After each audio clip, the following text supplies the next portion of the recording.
Hello दोस्तों, नमस्कार। आप सभी का आरवी मानसी पर स्वागत है। इस वीडियो में राज्य की उत्पत्ति के सिद्धांत है उनके बारे में विस्तार पूर्वक समझेंगे।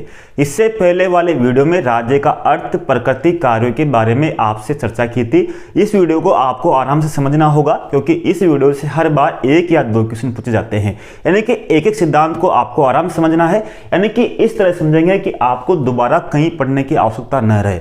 अगर बात करें राज्य की उत्पत्ति के सिद्धांत, यानी कि राज्य की उत्पत्ति का सिद्धांत का मतलब यह है कि राज्य की उत्पत्ति किस तरह से हुई, यानी कि राज्य या तो ईश्वर के द्वारा बनाया गया होगा या राज्य की रचना मनुष्य के द्वारा स्वयं के द्वारा की गई होगी। इसके बारे में अलग अलग सिद्धांत है, यानी कि राज्य बना कैसे। जिस तरह से अभी भी ये कंफ्यूजन है कि पहले स्त्री आया पुरुष आया, इसी तरह से अभी तक भी ये कंफ्यूजन है कि राज्य की उत्पत्ति किस तरह से हुई। तो इन सिद्धांतों के माध्यम से देखेंगे। अगर पहला सिद्धांत की बात करें तो वह है देवी उत्पत्ति का सिद्धांत। देवी उत्पत्ति का सिद्धांत सबसे प्राचीन सिद्धांत है, सबसे पहला सिद्धांत है। यह बोलता है कि ईश्वर ने राज्य को बनाया और राज्य को बनाने के बाद में ईश्वर ने अपने प्रतिनिधित्व के रूप में, अपने दूत के रूप में राजा को नियुक्त किया। इस कारण राजा ही ईश्वर का प्रतिनिधित्व है और ईश्वर ने राज्य की रचना की। तो ये देवी उत्पत्ति का सिद्धांत सबसे प्राचीन माना जाता है और ये मानता है कि जो राज्य की उत्पत्ति है वो ईश्वर ने अपने जानबूझकर की है और राजा को अपनी, एक तरह से बात करते हैं, अपने दूत के रूप में उसको मनोनीत किया है। तो ईश्वर को अपना प्रतिनिधि के रूप में उसको मनोनीत किया है। अगर इस सिद्धांत की बात करें तो इस सिद्धांत का सर्वप्रथम जो आपको मिलता है, यानी कि इस सिद्धांत के पक्ष में सर्वप्रथम जो मत मिलता है वो ईसाई यहूदी धर्म की एक पुस्तक है, सर्वप्रथम ओल्ड टेस्टामेंट पुस्तक में इस सिद्धांत के पक्ष में सर्वप्रथम अपन को उल्लेख मिलता है। तो ये चीजें आपको ध्यान रखनी है। इसके बाद में सेंट ऑगस्टाइन और पोप ग्रेगरी द्वारा भी इसकी पुष्टि की गई है कि देवी उत्पत्ति के माध्यम से ही इसकी उत्पत्ति हुई थी। तो आपको इन चीजों को आपको ध्यान रखना है क्योंकि इनके बारे में आपको मालूम चल जाएगा, लेकिन जो चीजें मैं आपको बता रहा हूं उनको आपको ध्यान रखना है कि देवी उत्पत्ति सिद्धांत के पक्षधर कौन कौन से। एक है आपके सेंट ऑगस्टाइन, दूसरा है पोप ग्रेगरी। इसके साथ ही महाभारत, यानी कि हिंदू महापुराणों में भी, जैसे आपके महाभारत मनुस्मृति में भी इसके साक्ष्य मिलते हैं। इसी तरह एक राजा है स्टुअर्ट जेम्स प्रथम, इंग्लैंड का राजा था। ये स्वयं भी ये मानता था कि मैं स्वयं ईश्वर का प्रतिनिधित्व हूं, यानी कि राज्य की उत्पत्ति ईश्वर के द्वारा हुई है। इसने कहा है कि राजा लोग पृथ्वी पर ईश्वर की जीवित प्रतिमाएं हैं। किसका कथन है कि राजा लोग पृथ्वी पर ईश्वर की जीवित प्रतिमाएं हैं। तो स्टुअर्ट जेम्स प्रथम का एक कथन है। तो ये चीजें आपको ध्यान रखनी है कि देवी उत्पत्ति के बारे में आपको 5-6 नाम ध्यान रखना है। सर्वप्रथम जो इस सिद्धांत की पुष्टि करते हैं वो ओल्ड टेस्टामेंट करते हैं। इसके बाद में सेंट ऑगस्टाइन, पोप ग्रेगरी और स्टुअर्ट जेम्स प्रथम इसके समर्थन करते हैं, इसके बारे में पक्ष रखते हैं। यानी कि इसके प्रमुख तत्व ये है कि राज्य एक ईश्वर संस्था है, यानी कि राज्य की जो है वो ईश्वर द्वारा रचित है और राजा ईश्वर का प्रतिनिधित्व है, यानी कि उसका दूत है और राजसत्ताक पैतृक है। यानी कि राजसत्ताक पैतृक का मतलब ये है कि एक तरह से राजतंत्र है, गणतंत्र नहीं है, यानी कि राजा का बेटा ही राजा बनेगा, वो पैतृक रहेगा, चाहे उसका बेटा कैसा भी हो, उसका लंगड़ा हो, लूला हो, काना हो, कैसा भी हो, वो पैतृक रहेगी। साथ में अगर राजा की आलोचना की जाती है या राजा की कोई निंदा की जाती है तो वो धर्म विरुद्ध, यानी कि राजा की आप आलोचना नहीं कर सकते। तो ये आपको ध्यान रखना है देवी उत्पत्ति का सिद्धांत। अब इसके बारे में जो अलग अलग, जैसे इसकी आलोचना भी की जाती है, लेकिन सबसे बड़ी देन ये है कि सिद्धांत के माध्यम से जो राज्य की जो अराजकता स्थिति है वो क्या हो गई, खत्म हो गई। यानी कि सब ये मानते हैं कि प्राचीन काल में कोई राज्य संस्था नहीं थी। तो उससे पहले क्या था, यानी कि उससे पहले ये था कि जैसे कोई भी व्यक्ति किसी भी घर पर डकैती कर ले या किसी का भी मर्डर कर दे, यानी कि कोई भी नियम कानून नहीं थे। तो इस सिद्धांत के माध्यम से सर्वप्रथम राज्य के माध्यम से एक नियम कानून तय किए गए कि हाँ एक राजा होगा। तो इस सिद्धांत का महत्व यही है कि राज्य की जो अराजक स्थिति थी, समाज में जो अराजक स्थिति थी, उसके ऊपर एक राजा को बैठाया गया। बैठाने के कारण सब लोग उस राजा को एक ईश्वर की प्रकृति मानते हुए उसकी आदेशों की पालना करने लगे, जिससे समाज में एक तरह से स्थिरता है। तो इसका सबसे बड़ी देन यही है। आलोचना भी बहुत सी की जाती है क्योंकि वर्तमान समय में इसको कोई नहीं मानता, वैज्ञानिक युग में सब इसका खंडन करते हैं, जो आपको अलग अलग मिल जाएगा।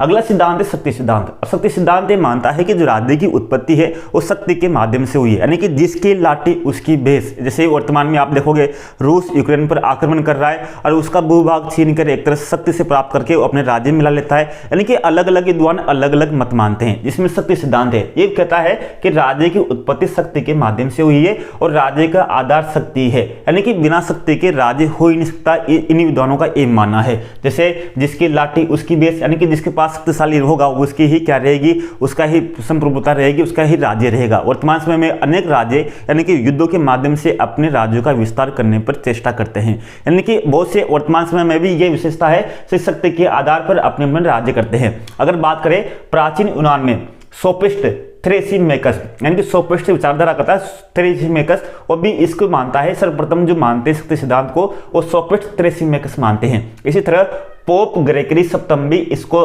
स्वीकार करते देते हैं कि राज्य की उत्पत्ति शक्ति सिद्धांत के माध्यम से हुई है। भारतीय धर्म ग्रंथों में एतरे और तेतरे ब्राह्मण में भी इसका उल्लेख हुआ है कि राज्य की उत्पत्ति शक्ति सिद्धांत के माध्यम से हुई है। तो ये चीजें आपको प्राचीन काल में ये आपको ध्यान रखना है कि प्राचीन काल में इस सिद्धांत को जो समर्थन किया है तो प्राचीन यूनान के सोफिस्ट थ्रेसिमेकस, पोप ग्रेगरी सप्तम और भारतीय धर्म ग्रंथों में एतरे और तेतरे ब्राह्मण में इसका उल्लेख मिलता है।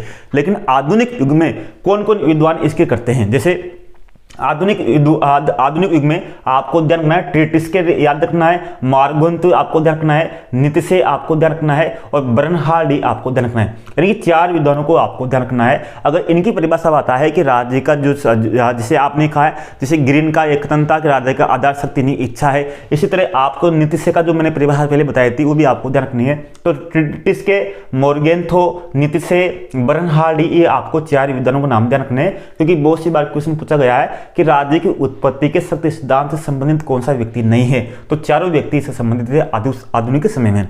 इसी तरह अब इसके प्रमाण कहाँ मिलते हैं, जैसे व्यक्तिवादी कहते हैं कि राज्य शक्ति पर आधारित है तो इसलिए राज्य एक आवश्यक बुराई है। जो व्यक्तिवादी विचारक है वो क्या कहते हैं कि राज्य शक्ति पर आधारित है इसलिए राज्य क्या है, एक आवश्यक बुराई है। इसी तरह अराजकतावादी कहते हैं कि राज्य पार्श्विक प्रकृति का बल प्रयोग करती है इसलिए राज्य को समाप्त कर देना चाहिए, यानी कि ये भी समर्थन करते हैं कि व्यक्तिवादी बोलते हैं कि राज्य क्या है, शक्ति पर आधारित है।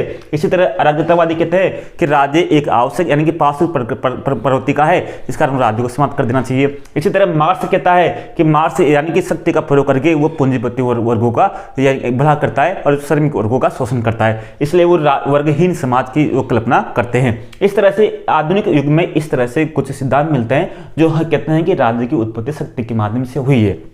अब ये शक्ति सिद्धांत वर्तमान समय में कुछ न कुछ रूप में संभव है लेकिन पूरी तरीके से संभव नहीं है। अगला सिद्धांत है आपके सामाजिक समझौता का सिद्धांत। ये सिद्धांत आपको इंपॉर्टेंट है, यहाँ से ही हर बार आपके क्वेश्चन आते हैं क्योंकि सामाजिक समझौता सिद्धांत है, इसमें से आपके बहुत से विद्वान जैसे लोक, रूसो, होब्स इसमें कंप्लीट होते हैं जो आपको आराम से देखने हैं। अगर बात करें तो सामाजिक समझौता सिद्धांत ये मानता है कि जो राज्य है वो ईश्वर कर्तन होकर मानवीय यानी कि मानवीय प्रयासों का प्रतिफल है, यानी कि जो राज्य की जो रचना है वो ईश्वर ने नहीं की, वो केवल मानवीय रचना है, यानी कि मानवीय सहयोग के माध्यम से राज्य की उत्पत्ति हुई है, न कि ईश्वर के द्वारा। अब ये मानते हैं कि व्यक्तियों के पारस्परिक समझौते से ही पारस्परिक समझौते से ही राज्य की उत्पत्ति हुई है, यानी कि ये बात करते हैं जो सामाजिक समझौतेवादी ये कहते हैं कि जब समझौता हुआ तो उससे पहले क्या था, यानी कि ये मानते हैं कि पहले प्राकृतिक दशा थी, यानी कि प्राकृतिक दशा में व्यक्ति रहते थे। कौन सी दशा थी? प्राकृतिक दशा थी। यानी कि अगर आपसे पूछा जाता है बहुत सी बार कि सामाजिक समझौता सिद्धांत के अनुसार यानी कि समझौते से पहले राज्य की स्थिति कैसी थी, तो प्राकृतिक दशा थी, उस प्राकृतिक दशा में व्यक्ति रहता था। अब प्राकृतिक दशा में व्यक्ति किस तरह से रहता था तो उसके बारे में अलग अलग विद्वानों ने अलग अलग माना है, जैसे ओप्स अलग मानता है, जॉन लोक अलग मानता है और रूसो अलग मानता है। तीनों प्राकृतिक दिशा अलग अलग मानते हैं, तीनों विद्वानों की अलग अलग विचारधारा है कि प्राकृतिक दिशा में व्यक्ति किस तरह से रहते थे। तो उसके बारे में थोड़ा विस्तार से बाद में चर्चा करेंगे, पहले आप एक बार नजर मार लीजिए। अगर इसकी सामाजिक समझौता सिद्धांत की जो विचारधारा है वो महाभारत के शांति पर्व और कौटिल्य के अर्थशास्त्र में भी अपन को झलकती है, यानी कि इनमें भी इसके कुछ लक्षण मिलते हैं। महाभारत के शांति पर्व में और कौटिल्य के अर्थशास्त्र में भी इसके कुछ लक्षण मिलते हैं। इसी तरह यूनान में सोफिस्ट वर्ग के यानी सोफिस्ट वर्ग जैसे आपके थ्रेसिमेकस है या जो आपके सोफिस्ट वर्ग है जो कहते हैं कि जिसे सोफिस्ट वर्ग का है तो सुकरात ने विरोध किया था और सोफिस्ट वर्ग ने क्या कहते थे? सोफिस्ट क्या है?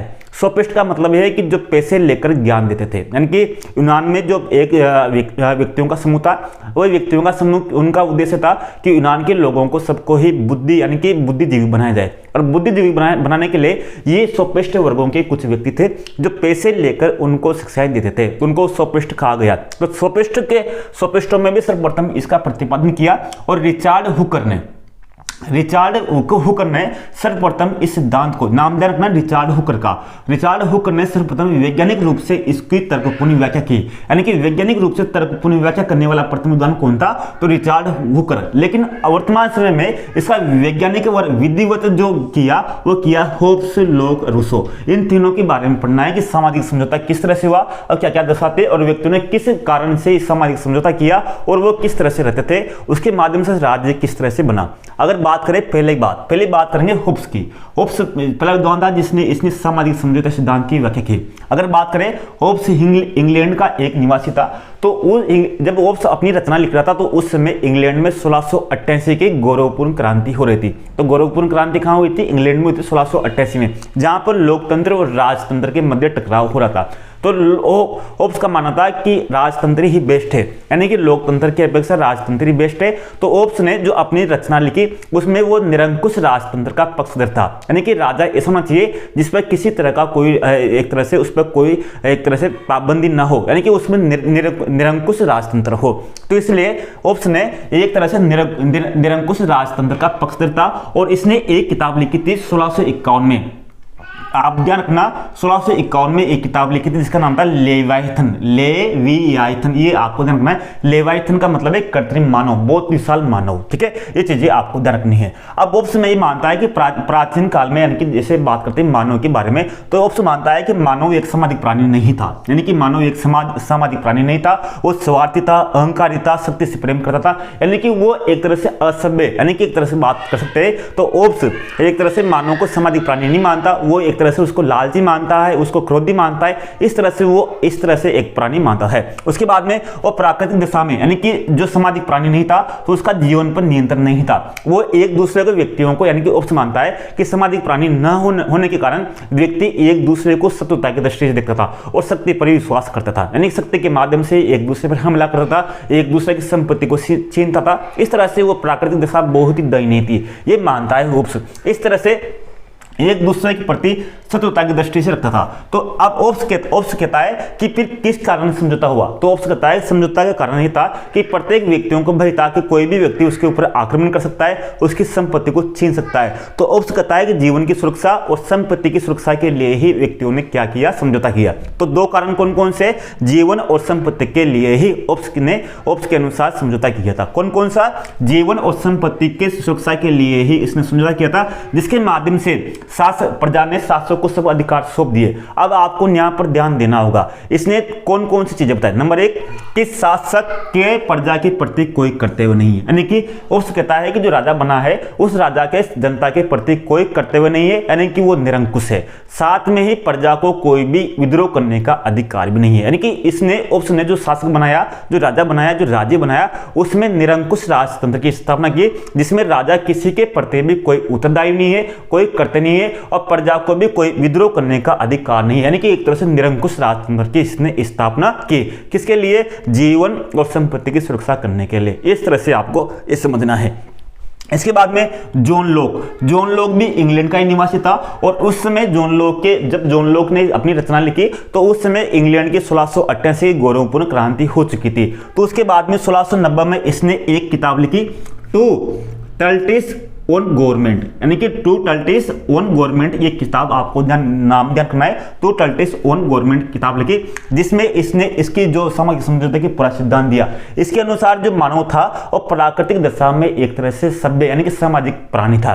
उसमें दया, प्रेम, सहानुभूति सब कुछ थी, यानी कि उसमें बिल्कुल सब कुछ था, दया भी था, प्रेम भी था, सहानुभूति भी थी, यानी कि एक तरह से वो क्या था, एक तरह से सामाजिक प्राणी था और होने के कारण उस प्राकृतिक दशा में सुख शांति का जीवन जीता था, यानी कि बिल्कुल सुख शांति का जीवन था।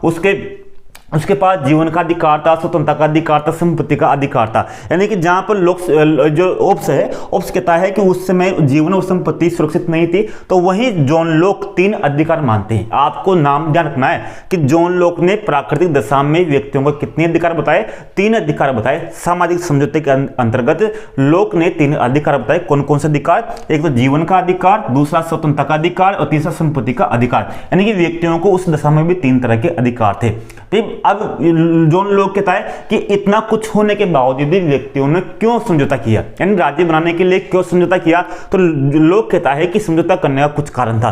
कारण ये था कि उस समय इन अधिकारों की रक्षा करने के लिए कोई समिति नहीं थी, इन नियमों में स्पष्टता नहीं थी, इनमें कोई परिभाषा नहीं थी। तो इस कारण ये इन नियमों में परिभाषित करने के लिए, इनकी रक्षा करने के लिए और इन नियमों को स्पष्टता करने के लिए ही एक समझौता किया गया। और समझौता किया गया तो नियमों में स्पष्टता नहीं थी या नियमों का पालन कराने वाली कोई संस्था नहीं थी, तो इनको पालन कराने के लिए समझौता किया गया। लेकिन जो समझौता किया गया वो इस तरह से नहीं था कि राजा के प्रति कोई कर्तव्य नहीं, इसकी ओप्स की तरह। उसने कहा जो समझौता हुआ वो दो तरह से हुआ, यानी कि लोक्स ने जो समझौता किया वो दो तरह से किया। पहला था कि प्राकृतिक अवस्था में अंत कर समाज की स्थापना की गई। दूसरा, प्रजा ने शासक को अधिकार देते, लेकिन साथ में इसने लोक ने कहा कि जो शासक होगा वो निरंकुश नहीं होगा, वो सीमित राजतंत्र का होगा। सीमित राजतंत्र का मतलब ये है कि सीमित और वैधानिक राजतंत्र की इसने स्थापना की। इसने लोक ने कहा कि सीमित और वैधानिक राजतंत्र होगा, यानी कि मतलब ये है कि अगर प्रजा के अधिकारों का उसने उल्लंघन किया राजा ने, तो प्रजा को ये अधिकार है कि वो राजा को चेंज कर दे। इस तरह से इसने ये कहा, इसने निरंकुश शक्ति नहीं दी, उसको सीमित दी, उसको वैधानिक राजतंत्र की स्थापना की, यानी कि प्रजा को ये अधिकार दिया कि वो राजा को भी चेंज कर सकता है। इस तरह से आपको ध्यान रखना है जॉन लॉक। इसके बाद में आपकी जो अगला जो विचार था रूसो। अब रूसो के बारे में आपको ध्यान रखना होगा। रूसो अगर इसकी जीवन परिचय पढ़ोगे तो बहुत ही ऐसा जीवन परिचय है जिसके माध्यम से आपको ज्ञात होता है। रूसो की ऐसी दशा हो गई थी कि ये भीख मांगता था, इसके घर बाहर नहीं था, बिल्कुल इतनी स्थिति थी, बहुत खराब स्थिति थी। तो इधर उधर भटक रहता था एक कुछ कचरेदान में। इसने एक क्या किया कि कचरेदान में अगर जीवन परिचय पढ़ोगे तो कचरेदान में से ही इसने एक लेटर लिखकर वहां पर सरकार को भेज देता। वो सरकार के पास पहुंचा, उसके बाद में ही इसकी ख्याति पहुंची। यानी कि इसका जीवन इस तरह से रहा कि आप इसका जीवन परिचय जरूर पढ़िए एक बार, इससे आपको बहुत प्रेरणा मिलेगी। अगर रूसो की बात करें तो रूसो ने अपनी पुस्तक सोशल कॉन्ट्रैक्ट में इस सिद्धांत की व्याख्या की है। ये कहता है कि मनुष्य तो स्वभावतः अच्छा और दया और परोपकार वाला होता है। यानी कि मनुष्य क्या मानता है, रूसो कहता है कि मनुष्य क्या होता है, स्वभावतः अच्छा होता है और परोपकार दया भावना उसमें होती है, यानी कि बिल्कुल अच्छा होता है। बिल्कुल तो मानता है कि प्राकृतिक दशा में जो मानव है वो बिल्कुल अव्यक्ति है, वो आदर्श बर्बर, यानी कि उसने जो प्राकृतिक दशा में रहने वाले व्यक्ति के लिए एक शब्द का प्रयोग किया, आदर्श बर्बर। अब आपको नाम ध्यान रखना है कि आदर्श बर्बर का मतलब क्या है, यानी कि आदर्श बर्बर शब्द का उल्लेख किसने किया, तो रूसो ने किया। तो रूसो ने कहा कि आदर्श बर्बर का मतलब यह है कि उस व्यक्ति को, प्राकृतिक दशा में रहने वाले व्यक्ति को अच्छाई बुराई का कोई ज्ञान नहीं था, वो तेरे मेरे को नहीं जानता था, तेरी मेरी बुराई नहीं करता था, वो बिल्कुल सुख शांति से आराम से रहता था, यानी कि बिल्कुल अच्छे से रहता था। उसको इस तेरे से मेरे से कोई मतलब नहीं था, उसको अच्छाई बुराई से कोई मतलब नहीं था, वो स्वयं में संतुष्ट था। यानी कि प्राकृतिक अवस्था में वो क्या था, आदर्श बर्बर था, वो पूर्ण संतुष्ट था, उसको किसी की आवश्यकता नहीं थी, यानी कि बिल्कुल संतुष्ट था, उसको किसी प्रकार की कोई आवश्यकता नहीं थी। तो इस तरह से वो आदर्श बर्बर की स्थिति मानता है। तो रूसो कहता है कि उसको सामाजिक समझौते की क्यों जरूरत पड़ी, तो रूसो कहता है कि बाद में वो प्राकृतिक दशा में बिल्कुल सभ्य था, बिल्कुल एक तरह से संतुष्ट था। तो लेकिन बाद में जब कृषि प्रारंभ हुई, संपत्ति उनको मिली, तो इस कारण धीरे धीरे उन संपत्ति के कारण, उनकी कृषि के कारण तेरे मेरे की भावना आ गई, उसमें अच्छाई बुराई की भावना आ गई, धीरे धीरे उसमें संपत्ति के कारण उसमें लड़ाई झगड़े बढ़े। तो इस कारण, इस अवस्था के कारण उसमें एक तरह से समझौते का कारण हुआ, यानी कि उसमें व्यक्ति विशेष, तो इस कारण संपत्ति कृषि आदि कारण उसमें तेरे मेरे की भावना हो गई और धीरे धीरे वो एक तरह से स्थिति किस तरह से हो गई, ओप्स की तरह स्थिति हो गई। जो ओप्स ने बताया कि उसमें ईर्ष्या भावना आ गई, उसमें लोभ की भावना आ गई, उसमें एक तरह से स्वार्थी अहंकार हो गया, तो इस तरह से उसमें भावना आ गए। तो इस तरह से भावना आने के कारण फिर व्यक्तियों ने समझौता किया। यानी कि रूसो ये मानता है कि प्राकृतिक अवस्था में बिल्कुल व्यक्ति पूर्ण संतुष्ट था, लेकिन कृषि और संपत्ति के कारण व्यक्ति क्या हो गया, लालची क्रोधी हो गया। तो बाद में व्यक्तियों ने अपनी जो शक्ति है वो समाज को सौंपी। अब आप ध्यान रखना कि रूसो जो शक्तियां सौंपता है, जो समझौते करते हैं, उसमें समझौते में व्यक्ति जो अपनी जो शक्तियां हैं वो किसी व्यक्ति को नहीं सौंपते, वो समाज को सौंपते हैं। किसको सौंपते हैं, समाज को सौंपते हैं, जिसको बोलते हैं सामान्य इच्छा। क्या बोलते हैं इसको, सामान्य इच्छा। यानी कि इसका मतलब यह है कि रूसो कहता है कि जो व्यक्ति जो अपना व्यक्ति विशेष को जो अपनी शक्तियां नहीं सौंप, अपने अधिकार नहीं सौंपता, वो संपूर्ण समाज को अपने अधिकार सौंपता है। इसको बोलते हैं सामान्य इच्छा। यानी कि सामान्य इच्छा का सिद्धांत किसने दिया, तो रूसो ने दिया। रूसो का एक कथन भी है कि व्यक्ति स्वतंत्र पैदा होता है, लेकिन वो सर्वत्र वीडियो में जकड़ा हुआ रहता है। ये चीजें आपको यहाँ पर ध्यान रखनी है। तो इस तरह से समझौते के सिद्धांत है जो आपको ध्यान रखने। न्याय से क्वेश्चन आएगा, ये आपको विस्तार रूप से मैंने न्याय समझा दिया है ताकि आपको कहीं नहीं मिलेगा। और साथ में जैसे मैं इस वीडियो को ऐप में डालूंगा तो इस सिद्धांत की जितने भी जो 2-3 भी जैसे आपके विकासवादी सिद्धांत है, केवल आपको देखना है इसके कौन कौन से विशेषताएं कौन कौन से नहीं है, वो मैं यहाँ पर एक PDF की न्याय फाइल आपको जोड़ दूंगा, जहां पर आप एक बार जरूर पढ़ लेना, जिससे आपकी न्याय की विशेषताएं आपको पूरा कंफर्म हो जाएगा, ताकि मैंने जो समझा है वो आपको रिवीजन हो जाए। और जो सिद्धांत है वो जो थोड़े छोटे मोटे जो आपको एक बार रीडिंग कर लेना, उसमें कुछ नहीं है। मुख्य तो 3 सिद्धांत है जो आपको याद करने हैं, जो मैंने आपको समझाने थे। तो तीनों सिद्धांत आपको याद हो गए और जो मैं PDF उसमें जो जोड़ूंगा वो आपको अच्छे से कंप्लीट हो जाएगी। धन्यवाद, नमस्कार, जय हिंद दोस्तों, अगले वीडियो में मिलते हैं।